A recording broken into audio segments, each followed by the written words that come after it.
درود ابراہیمی سے غیبی مدد کیسے ملتی ہے؟ درود ابراہیمی کے پراسرار راز، ہر حاجت غیبی خزانوں سے پوری ہوگی۔ بسم اللہ الرحمن الرحیم۔ نبی اکرم نے ارشاد فرمایا، تمہارے دنوں میں سب سے افضل دن جمعے کا دن ہے۔ اس دن کثرت سے درود پڑھا کرو، کیونکہ تمہارا درود مجھے پہنچایا جاتا ہے۔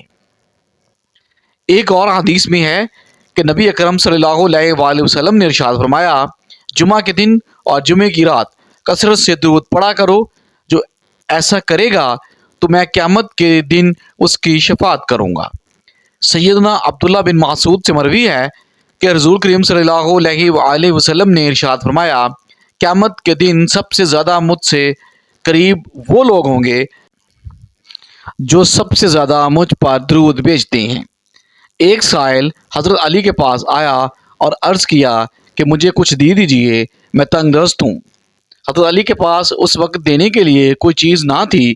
آپ نے 10 بار درود پڑھ کر سائل کی ہتھیلی پر پھونک مارا اور فرمایا، ہتھیلی بند کرو۔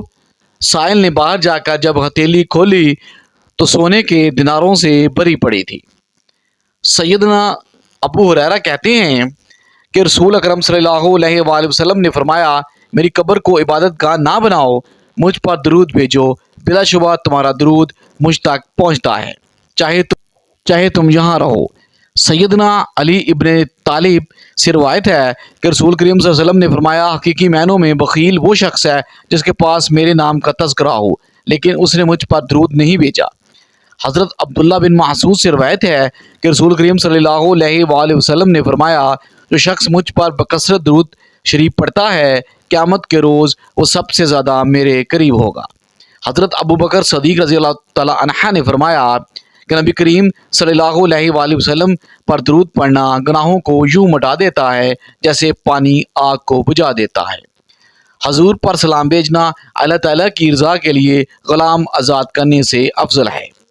رسول کریم صلی اللہ علیہ وآلہ وسلم سے محبت کرنا اللہ تعالیٰ کی راہ میں تلوار چلانا اور جانیں قربان کرنے سے زیادہ افضل ہے۔ ام المومنین حضرت عائشہ صدیقہ کا قول ہے کہ مجلسوں کی زینت نبی کریم صلی اللہ علیہ وآلہ وسلم پر درود پڑھنا چاہیے، لہٰذا مجلسوں کو درود پاک سے مزین کرو۔ سیدنا عبداللہ بن مسعود نے حضرت زید وہب سے فرمایا کہ جب جمعہ کا دن آئے تو رسول کریم صلی اللہ علیہ وسلم پر 1000 مرتبہ درود پاک پڑھنا ترک نہ کرو۔ حضرت حذیفہ کا فرمان ہے کہ درود پاک پڑھنے والوں کو اور اس کی اولاد کو اور اولاد کی اولاد کو رنگ دیتا ہے۔ حضرت عمر بن عبدالعزیز نے فرمایا کہ جمعے کے دن علم کی اشاعت کرو اور نبی کریم صلی اللہ علیہ وسلم پر درود پاک کی کثرت کرو۔ مواہب المدینہ میں امام قسطلانی نے روایت کیا ہے کہ قیامت کے دن کسی مومن کی نیکیاں کم ہو جائیں گی اور گناہوں کا پلڑا بھاری ہو جائے گا تو وہ مومن پریشان کھڑا ہوگا۔ اچانک رسول اللہ صلی اللہ علیہ وسلم میزان پر تشریف لائیں گے اور چپکے سے اپنے پاس سے بند پرچہ مبارک نکال کر اس کے پلڑے میں رکھ دیں گے۔ ایسے رکھتے ہی ان کی نیکیوں کا پلڑا وزنی ہو جائے گا اور اس شخص کو پتہ بھی نہیں چلے گا کہ یہ کون تھے جو اس کا بیڑا پار کر گئے۔ وہ پوچھے گا، آپ کون ہیں؟ اتنے سخی، اتنے حسین و جمیل، آپ نے مجھ پر کرم فرما کر مجھے جہنم کا ایندھن بننے سے بچا لیا۔ اور وہ کیا پرچہ تھا؟ تو آپ نے میرے مالۂ اعمال میں رکھا۔ تو رسول کریم صلی اللہ علیہ وآلہ وسلم کا ارشاد ہوگا، میں تمہارا نبی ہوں اور یہ پرچہ درود ہے جو تم مجھ پر بھیجا کرتے تھے۔ امام بن حجر مکی بیان کرتے ہیں کہ ایک صالح شخص نے کسی کو خواب میں دیکھا اور اس سے پوچھا کہ مرنے کے بعد تیرا کیا حال ہے؟ اس نے بتایا کہ اللہ سبحانہ تعالیٰ نے میری بخشش فرما کر جنت میں بھیج دیا ہے۔ صالح شخص نے اس سلوک کا سبب پوچھا تو اس نے بتایا کہ جب فرشتوں نے میرے اعمال تولے، میرے گناہوں کو شمار کیا اور میرے پڑے ہوئے درود پاک بھی شمار کیے تو 100 درود گناہوں سے بڑھ گیا، جبکہ باقی سب نیک اعمال سے میرے گناہ زیادہ تھے۔ جو ہی درود پاک کا شمار بڑھ گیا تو اللہ پاک نے فرشتوں کو حکم دیا کہ اس کا حساب کتاب ختم کرو، چونکہ اس کے درود بڑھ گئے ہیں، اسی لیے اس کو سیدھا جنت میں لے جاؤ۔ امام قسطلانی اپنی کتاب مواہب المدینہ میں فرماتے ہیں کہ جب آدم کی تخلیق کے بعد حضرت حوا کی پیدائش ہو گئی تو حضرت آدم نے ان کا کرب چاہا۔ اللہ تعالیٰ نے فرشتوں کو حکم دیا کہ پہلے ان کا نکاح ہوگا اور مہر کے طور پر دونوں کو حکم ہوا کہ مل کر 20 مرتبہ میرے محبوب ختم المرسلین پر درود پڑھو۔ ایک روایت میں 3 مرتبہ بیان ہوا ہے، چنانچہ انہوں نے 20 مرتبہ یا 3 مرتبہ درود پڑھا اور حضرت حوا ان پر حلال ہو گئی۔ امام شرف الدین بصیری ایک بہت بڑے تاجر اور عالم تھے اور عربی ادب کے بہت بڑے فاضل اور شاعر بھی تھے۔ انہیں اچانک فالج ہو گیا۔ بستر پر پڑے پڑے انہیں خیال آیا کہ بارگاہ سرور کونین میں کوئی ایسا درد بھرا قصیدہ لکھوں جو درو سلام سے معمور ہو۔ چنانچہ محبت و عشق و رسالت معاب میں ڈوب کر 166 اشعار پر مشتمل قصیدہ بردہ شریف جیسی شہرت دوام حاصل کرنے والی تصنیف تخلیق کر ڈالی۔ رات کو آقا خواب میں تشریف لائے اور امام بصیرہ کو فرمایا، بصیرہ یہ قصیدہ سناؤ۔ عرض کیا، یا رسول اللہ میں بول نہیں سکتا، فالج زدہ ہوں۔ آقا نے اپنا دست مبارک امام بصیرہ کے بدن پر پھیرا جس سے ان سے شفا حاصل ہو گئی۔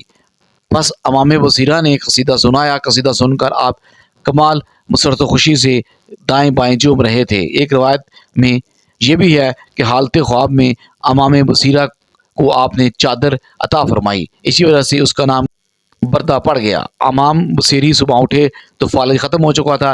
گھر سے باہر نکلے، گلی میں انہیں ایک مخزوب شیخ ابو الرجع ملے اور امام بصیرہ کو فرمایا کہ رات والا وہ قصیدہ مجھے بھی سناؤ۔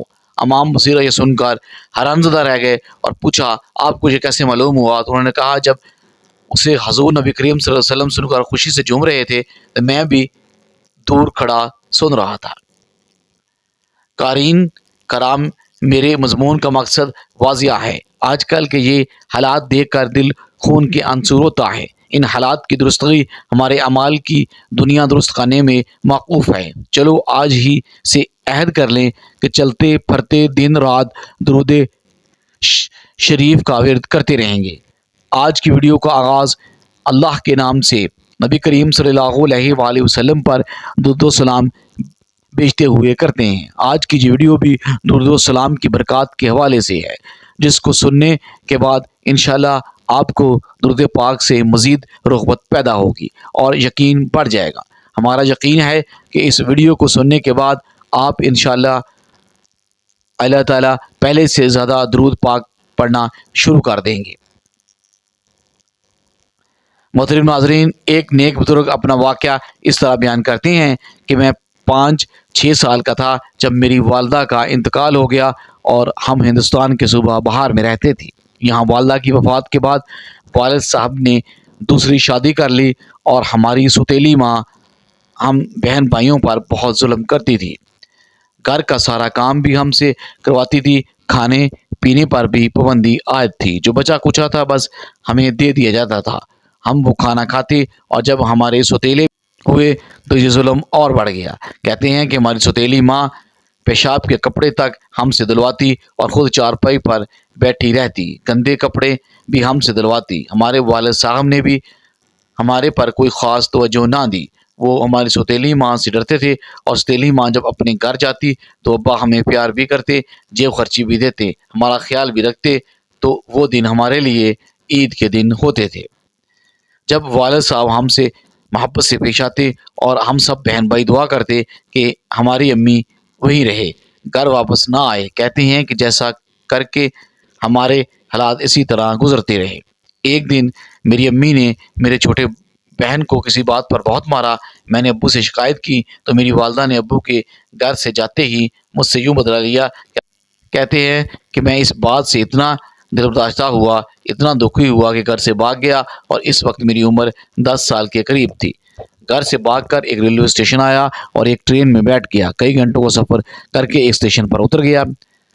چند روپے میرے پاس تھے، بھوک لگتی تو ان سے کچھ کھا پی لیتا۔ سارا دن آوارہ گردی کرتا رہتا، پھر رات کو ریلوے اسٹیشن کے مسافر خانے میں آ کر سو جاتا۔ کہتے ہیں کہ چند دن کے بعد میرے پیسے ختم ہو گئے، بڑی پریشانی ہوئی۔ مسافر وہاں جو بچا کچا کھانا ڈال جاتے میں چھپ کر کے وہیں کھا لیتا۔